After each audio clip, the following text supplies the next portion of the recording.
Penyebaran COVID-19 yang semakin meluas menimbulkan kekhawatiran apalagi jelang musim mudik. Majelis Ulama Indonesia menyebutkan keluar dari daerah yang terkena wabah atau memasuki daerah yang terkena wabah adalah haram hukumnya.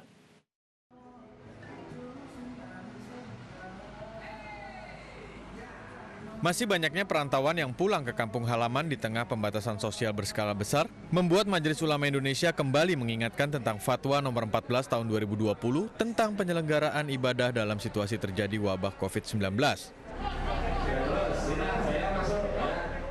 Menurut Sekretaris Jenderal Majelis Ulama Indonesia Anwar Abbas, keluar dari daerah yang terkena wabah ataupun memasuki daerah yang terkena wabah adalah haram karena dapat mencelakakan diri sendiri serta orang lain.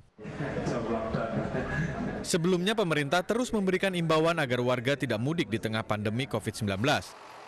Pemerintah pun menambahkan anggaran di luar APBN 2020 sebesar 405,1 triliun rupiah untuk penanganan penyebaran corona. Salah satu yang dianggarkan adalah bantuan sosial. Sekitar 3,7 juta warga Jakarta akan mendapatkan dana kompensasi bantuan sosial sebagai bentuk intervensi pemerintah, yaitu imbauan tidak mudik.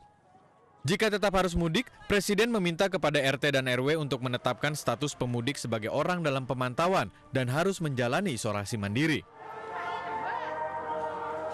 Kita ingin mendorong agar ada partisipasi di tingkat komunitas, baik itu RW maupun RT, sehingga pemudik yang pulang dari Jabodetabek bisa diberlakukan sebagai orang dalam pemantauan, sehingga harus menjalankan isolasi mandiri.